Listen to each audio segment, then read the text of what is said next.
আজকে আমি তোমাদের সূচকের দ্বিতীয় ভাগ পড়াচ্ছি।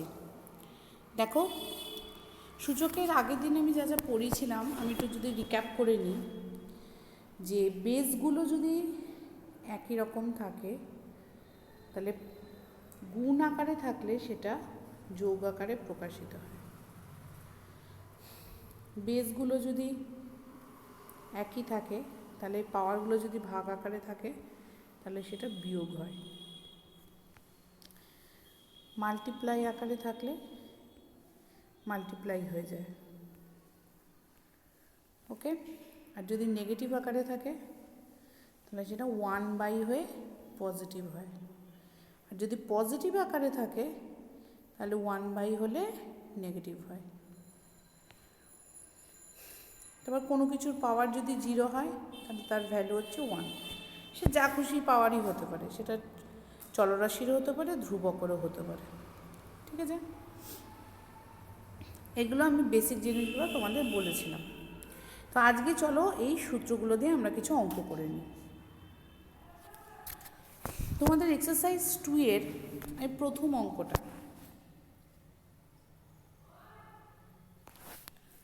কি আছে? 8, 5, 5/2 into 16 to the power -3/2। আমাদের এই টাইপের যখন সরল করব বা মান নির্ণয় করব তখন প্রথম দেখতে হবে যে এখানে কোন সংখ্যাগুলো ঘাত আকারে প্রকাশ করা যায়, মানে যৌগিক সংখ্যাগুলো কোনগুলো। যে যৌগিক সংখ্যাগুলো থাকবে সেগুলোকে যে কোনো মৌলিক সংখ্যার ঘাতের আকারে প্রকাশ করব। যেমন এখানে দেখো হচ্ছে তোমাদের হচ্ছে 8 আর 16। তাহলে 8 আর 16 এটা কার আকারে প্রকাশ করতে পারবো? তো সেটা মানে কোন মৌলিক সংখ্যার ঘাত আকারে প্রকাশ করতে পারবো? তাহলে সেটা করার জন্য আমাদের সেটাকে উৎপাদকের বিশ্লেষণ করতে হবে। তো উৎপাদকে আমি যদি ভাঙি, আমি এখানে যদি রাফলি ভাঙি, দেখো 8কে 2, 2, 2, মানে 3টে 2 পাচ্ছি।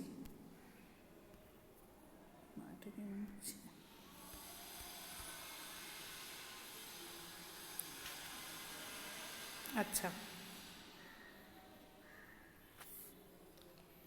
এবার দেখো তাহলে এটাকে লিখি 2-এর কিউব 8কে, আর এই রুট পাওয়ারটা মানে কি বুঝলাম? 1/, তাহলে /5 হোল টু দি পাওয়ার 5/2।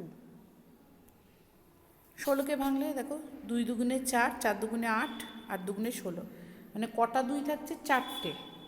তাহলে 2 টু দি পাওয়ার 4, আর এর পাওয়ারটা কি আছে? -3/2। তাহলে এবার দেখো পাশাপাশি গুণ, ওই যে মাল্টিপ্লাই আকারে আছে, তাহলে পাশাপাশি গুণ হলে দেখো এই 5 কেটে যাবে। এটা কিন্তু আমি কাটছি তোমাদের বোঝানোর জন্য, কিন্তু পরীক্ষার সময় কিন্তু তোমরা এটা কেটে দেবে না, ঠিক আছে?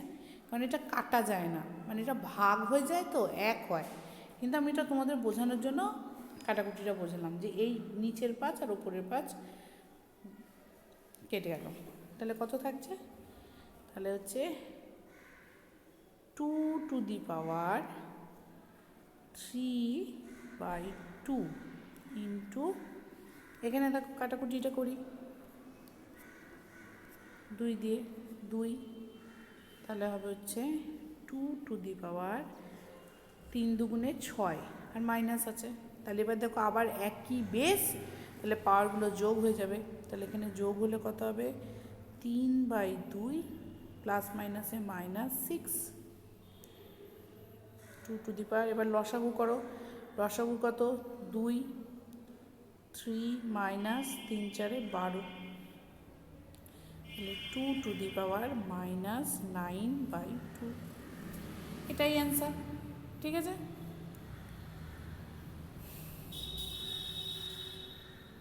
তাহলে একটা স্ক্রিনশট নিয়ে নিই, তাহলে তোমাদের বুঝতে সুবিধা হবে।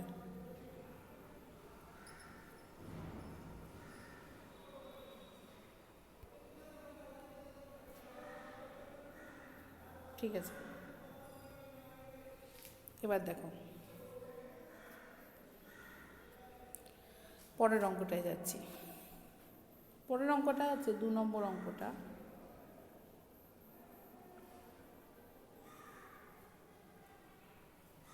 -125 - 2 into 16 to the power -3/2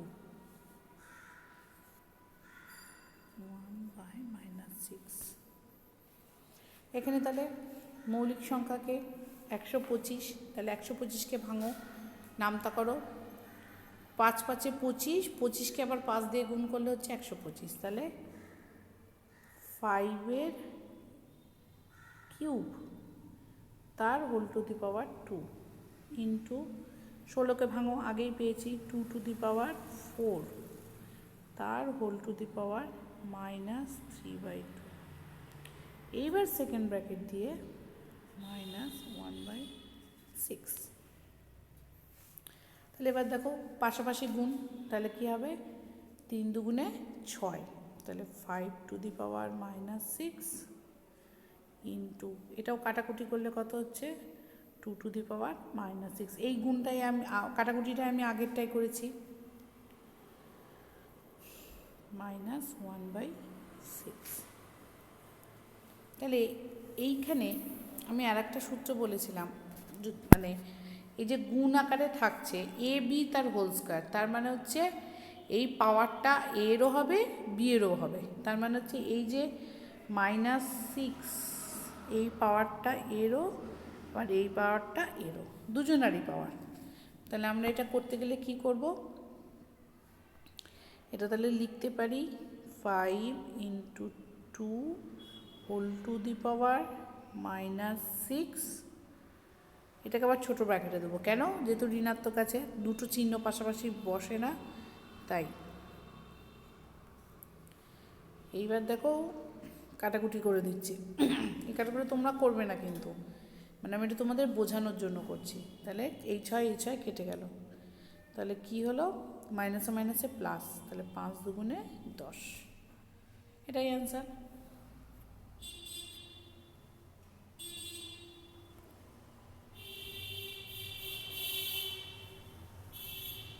ঠিক আছে,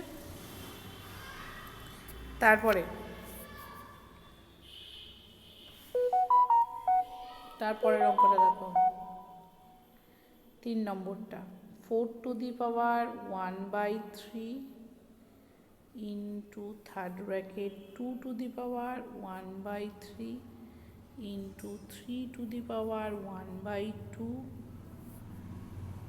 ডিভাইডেড বাই, আচ্ছা ডিভাইডেডটা আমি এইভাবে না একবারে দিয়ে দিচ্ছি, divided by 9 to the power 1/4।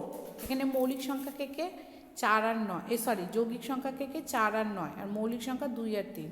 তাহলে 4কে ভাঙি, 2 টু দি পাওয়ার 2/3, 2 এর স্কোয়ার আর নিচে 3 আছে, ইন্টু ব্র্যাকেট তুলে দিচ্ছি, 2 to the power 1/3 into 3 to the power 1/2। নিচে ভাঙছি, দেখো 9 মানে হচ্ছে 3 স্কোয়ার বাই 4। এবার দেখো একই বেস 2 এর, 2 2 to the power 2/3 2 to the power 2 1/3, তাই এটা যোগ হয়ে যাবে, 2 to the power 2/3 plus 1/3 into 3 to the power 1/2। এবার এখানে কাটাকুটি করো, এটা আমি তোমাদের করতে বলছি না, বোঝানোর জন্য, ওর জন্য দেখো আমি আলাদা কালি ইউজ করছি, মানে কালো কালিগুলো করবে না তোমরা। 1 2, তাহলে এটা হয়ে যাবে 3 টু দি পাওয়ার হাফ। তাহলে এটা যোগ করো, 2 এর 3 আর 1 এর 3, তাহলে 3/3 মানে 2 টু দি পাওয়ার 1 ইন্টু, দেখো এই দুটো কেটে গেল, এটাও কেটে যাচ্ছে এটাও কেটে যাচ্ছে, তাহলে অ্যান্সার হচ্ছে 2। ঠিক আছে, এরকমভাবে করবে, আমি 3টে বুঝিয়ে দিলাম, মানে এরকম টাইপ, এটা জাস্ট বই যেগুলো আছে করলাম, এই রকম টাইপ কিন্তু সংখ্যা পরিবর্তন করে এরকম আসবে, এরকম ছোট ছোট অঙ্ক। আর একটা দেখাই, দুইয়ের অঙ্কটা ছোট্ট একটুখানি দেখো, পুচকি পাড়া। Second bracket x⁻⁻5 whole to the power 2/3, second bracket -3/10। তাহলে ফার্স্ট ব্র্যাকেটের আগে কাজ করব, ফার্স্ট ব্র্যাকেটের কাজ করব মানে এই দুটো আগে মাল্টিপ্লাই করব। তাহলে করো, x⁻, কত হচ্ছে 5 দুগুণে 10/3, আর আগে মাইনাস সাইন আছে। এবার সেকেন্ড ব্র্যাকেট 3/10, তাহলে এবার গুণ করে দাও বা ব্র্যাকেট তুলে দাও, -10/3 ইন্টু -3/10। এবার করে দাও, দেখো কি হচ্ছে, কেটে যাচ্ছে না, 3 3 10 10, minus minus plus, that is x⁻1, that is x। Clear? আশা করি বোঝার কথা, আর না বুঝতে পারলে বলবে আমাকে, আমি বুঝিয়ে দেবো। তারপরেরটা দেখো,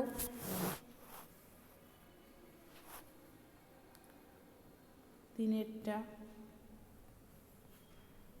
2⁻⁻1, first bracket -1, second bracket -1, third bracket. First ব্র্যাকেটে কাজ করব, তার মানে হচ্ছে আমরা এই দুটো -1 আগে গুণ করব। তাহলে কত হবে, 2⁻, মাইনাসে মাইনাসে প্লাস, 1 1 গুণ করলে 1, তাহলে 2⁻1, সেকেন্ড ব্র্যাকেট -1, থার্ড ব্র্যাকেট -1। তারপর আবার সেকেন্ড ব্র্যাকেটে কাজ করব, এই যে এই দুটো -1 +1, তাহলে হবে প্লাস মাইনাসে মাইনাস, 1 1 1, দাঁড়ো, -1, থার্ড ব্র্যাকেট -1। এবার আবার এই দুটো গুণ করো, তাহলে 2⁻1 মানে 2।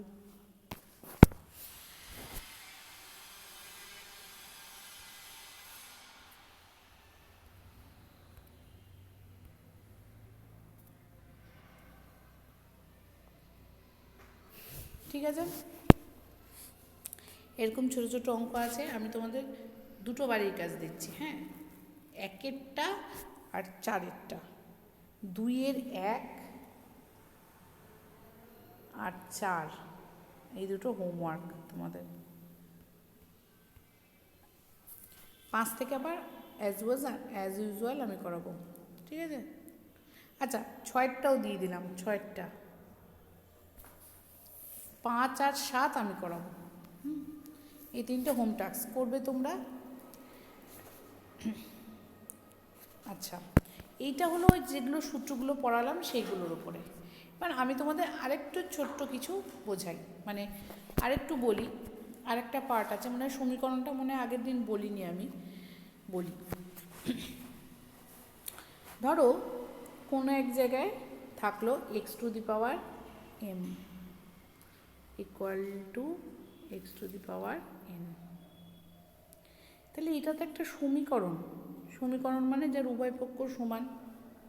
তো উভয় পক্ষ যখন সমান হবে, আমি ধরো একদিকে 2 লিখলাম, একদিকে 3 লিখলাম, যে আমি মাঝে সমান চিহ্ন দিতে পারবো? কখনো না, কখনোই দিতে পারবো না, কারণ 2-এর সাথে 3 কখনো সমান হয় না। কেন সমান হয় না? কারণ হচ্ছে 2-এর যা মান 3-এর মানের থেকে কম। 2 কম, আমরা সেটা জানি, আমরা জেনে থাকি যে 2 কী করে আসে, যে 2খানা 1 যদি যোগ করি তাহলে 2 আসে। 3 কী করে আসে, 3খানা 1 যদি যোগ করি তাহলে 3 আসে। কিন্তু আমরা এখানে এক্সের মান জানি না, জানি কি? জানি না। তাহলে যেহেতু এক্স, তাই এক্সের কোনো সময় এই দিকটা 3 বসাতে পারবো না, আবার এইখানটা 2 বসাতে পারবো না। পারবো কি? কখনো না। তাহলে এই রকম যখন সমীকরণ থাকবে, তখন এক্সের জায়গায় যদি 3 বসাই, এই এক্সকেও 3 বসাতে হবে। তাহলে এবার 3-এর মাথায় যদি 2 বসাই, মানে এম এর ভ্যালু যদি 2 বসাই, তাহলে কত হলো? 3 তিরিক্ষে 9। তাহলে কি আমি এখানে যদি এন এর ভ্যালু যদি 3 বসাই, তাহলে 27।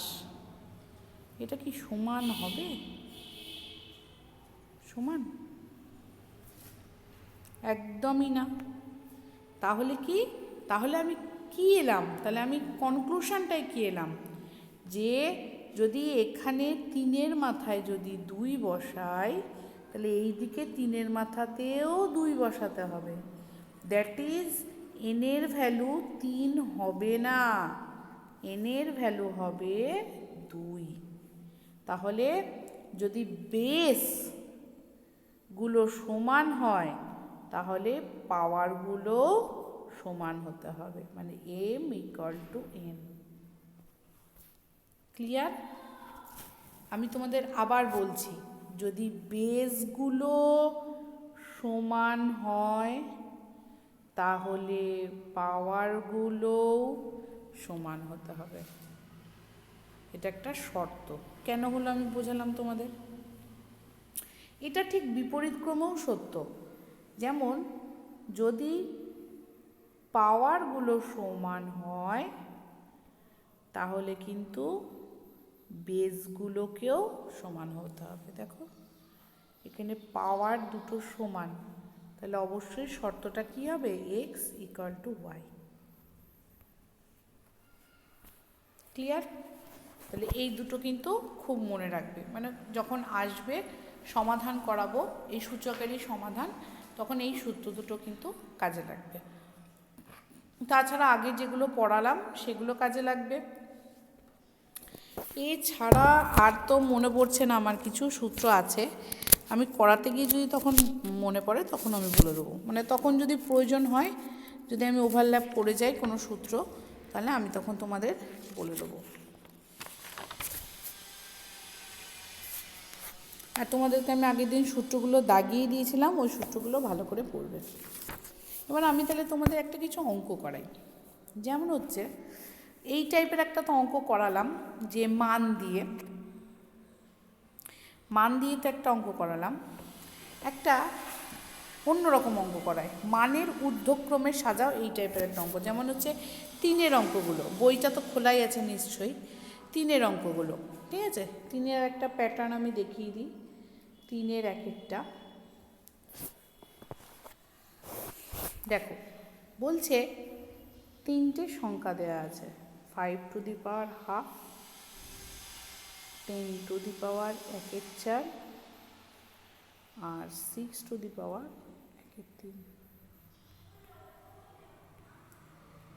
এই যে 3টে সংখ্যাকে বলছে মানের ঊর্ধ্বক্রমে সাজাও। ঊর্ধ্বক্রম মানে হচ্ছে ঊর্ধ্ব, ওপরে উঠছে। তাহলে আমরা ওপর থেকে, মানে আমরা ওপরে উঠবো কীভাবে? নিচ থেকে। নিচ মানে হচ্ছে ছোট, তাহলে ছোট থেকে বড় সাজানো। ঊর্ধ্বক্রমে মানে সবচেয়ে ছোটটা আগে হবে, তারপরে আস্তে আস্তে বড়োর দিকে যাবে। তাহলে আমরা এই যে 1-2, 1-4, 1-3, এটা তো বুঝতেই পারছি না। মানে প্রথম ভাগটা বোঝাচ্ছে, ধরো এই ভাগটা কি বোঝাচ্ছে? যে 2 ভাগের মধ্যে 1 ভাগ। তারপরেরটা বোঝাচ্ছে হচ্ছে 4 ভাগের মধ্যে 1 ভাগ। তারপরেরটা বোঝাচ্ছে 3 ভাগের মধ্যে 1 ভাগ। তাহলে এই যে ভাগগুলো, তাহলে সেটা তো ছোট বড় কোনটা বুঝতে পারছি না। তাহলে বুঝবো কখন? যখন আমি যদি বলি যে ধরো একটা টোটাল ভাগ নিলাম, তাকে সমান 12 ভাগ, মানে ধরো সমান ভাগে ভাগ করলাম, 1, 2, 3, 4, 5, 6, 7, 8। এবার যদি আমি এখান থেকে যদি বলি 3-এর 8, তাহলে তুমি ঝট করে বলে দেবা যে 8 ভাগের মধ্যে 3 ভাগকে নেওয়া হয়েছে। যদি বলি 5-এর 8, তাহলে ঝট করে বলে দিতে পারবা যে 8 ভাগের মধ্যে 5 ভাগকে নেওয়া আছে। তাহলে আমাদের টার্গেট কি থাকবে, এই যে নিচে ভগ্নাংশগুলো আছে 1-এর 2, 1-এর 4, 1-এর 3, এদের লব বাই হর, মানে হরগুলোকে সমান করতে হবে। হরগুলোকে যদি আমরা যে এরকম যদি হরগুলোর মতো যদি সমান করতে পারি, তাহলে কিন্তু আমাদের কনসেপ্টটা ক্লিয়ার চলে আসবে। তাহলে ফার্স্ট কাজ কি, এই হরগুলোকে সমান করা। 5 to the power 1/2, 10 two the power 1/4, আর হচ্ছে 6 টু দি পাওয়ার 1/3। তাহলে 5 টু দি পাওয়ার 1/2, তাহলে 2, 4 আর 3-এর লসাগু কত? তাহলে হর সমান করার পদ্ধতি কি, লসাগু করা। লসাগু করা হচ্ছে, তাহলে 2, 4 আর 3-এর লসাগু হচ্ছে 12, তাহলে আমাকে 12 আনতে হবে, মানে 2-কে 12 আনতে হবে। তো 2-কে 12 আনতে গেলে কি করব, কত দিয়ে গুণ করব? 6, তবেই আসবে 6 দুগুণে 12। তাহলে এই 6টা তো আমি নিচে শুধু গুণ করতে পারি না, তাহলে 1-এর সাথেও গুণ করতে হবে। তাহলে এটা হয়ে গেল, এটা হয়ে গেল 5 টু দি পাওয়ার 6/12। তারপরটা দেখো 10 টু দি পাওয়ার 1-এর 4, 4কে করো 4 × 3, মানে 3, 4-এ 12, তাহলে ওপরেও 3 দিয়ে গুণ করতে হবে। তাহলে এটা হয়ে যাবে 10 two the power 3/12। 6 two the পাওয়ার 1 × 4/3 × 4, তাহলে হচ্ছে 6 টু দি পাওয়ার 4/12। এইবার আমরা ঝটঝট করে বলে দিতে পারবো 12টা ভাগ হয়েছে, 12টা ভাগ হয়েছে, হচ্ছে না, দাঁড়াও, এই ধরো 12টা, টোটাল 12টা ভাগ হয়েছে। 12 ভাগের মধ্যে 6 ভাগ, মানে 1, 2, 3, 4, 5, 6, মানে এটা হচ্ছে 6 ভাগ। 12 ভাগের মধ্যে 6 ভাগ, প্রথমটা হচ্ছে 12 ভাগের মধ্যে 6 ভাগ, তারপর 12 ভাগের মধ্যে 3 ভাগ, 12 ভাগের মধ্যে 4 ভাগ। তাহলে সবচেয়ে ছোট কোনটা? 12 ভাগের মধ্যে 3 ভাগ, তাহলে 12 ভাগের মধ্যে 3 ভাগকে সবচেয়ে ছোট হচ্ছে এ, তাহলে প্রথমে লিখব 10 টু দি পাওয়ার 1-এর 4, তারপর 12 ভাগের মধ্যে 4 ভাগটা ছোট, তারপরে এ, তাহলে 6 টু দি পাওয়ার 1/3, তারপরেরটা হচ্ছে 5 টু দি পাওয়ার 1/2। ঠিক আছে, এইভাবে করবে। তাহলে 3-এর 1টা করালাম, 2-এরটাও তোমরা তাহলে করতে পারবে। এবার 3-এরটা করিয়ে দিয়ে দেখো। 3-এরটা আবার একটু উল্টো রকম।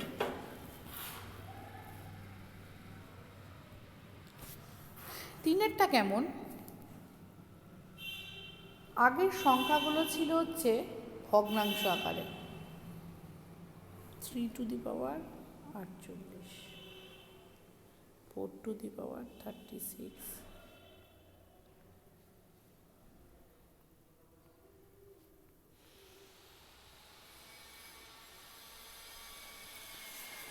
এখানে যদি করতে চাই তাহলে এটাকে মাল্টিপ্লাই আকারে আনতে হবে, মানে দুটো সংখ্যার গুণ আকারে প্রকাশ করতে হবে।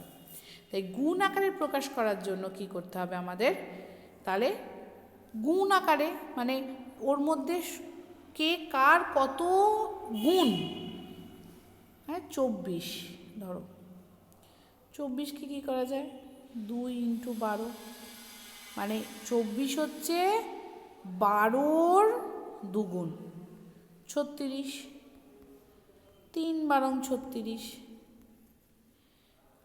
36 হচ্ছে 12-র 3 গুণ। তাহলে আমরা এখানে গুণ আকারে প্রকাশ করব। তাহলে এখানে লসাগু কত, লসাগু দেখো 60, 48 আর এদের লসাগু যদি করো তাহলে 12 বেরোবে। তাহলে 12কে কী আকারে লেখা যায়, এরকম লিখে দাও আমার মতো, 2 টু দি পাওয়ার 12, মানে 5 to the power 2 × 12, 4 to the power 3 × 12, 3 to the power 4 × 12, 2 to the power 5 × 12। তাহলে এটাকে কি লেখা যায়, 2 to the power 5 whole to the power 12, এটাকে লেখা যায় 3 to the power 4 whole to the power 12, এটাকে লেখা যায় 4 to the power 3 whole to the power 12, 5 square whole to the power 12। তাহলে এখানে সবচেয়ে বড় কে? 2 টু দি পাওয়ার 5 মানে কত বলো? 32, 32 টু দি পাওয়ার 12 না, একবার করে নিয়ে দাঁড়াও।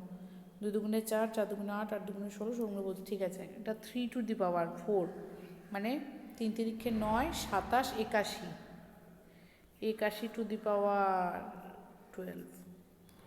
এটা করো 64 টু দি পাওয়ার 12, এটা হচ্ছে 25।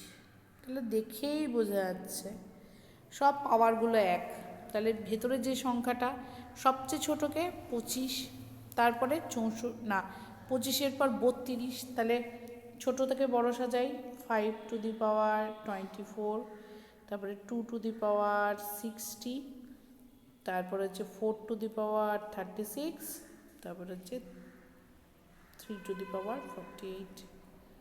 ক্লিয়ার? তাহলে কি করবে? ভগ্নাংশ যখন থাকবে তখন লসাগু করবে হরগুলোর, আর যখন মানে এমনি পূর্ণ সংখ্যা থাকবে তখন গসাগু করবে সংখ্যাগুলোর, দিয়ে সেইটার গুণ আকারে প্রকাশ করবে। ঠিক আছে? বুঝতে না পারলে বলবে আমাকে, বুঝিয়ে দেবো আর ছোটো ছোটো ভিডিও করে। আজকে তাহলে এইটুকুই থাক, অনেকটাই হয়ে গেল। আমি স্ক্রিনশট দিয়ে দিচ্ছি।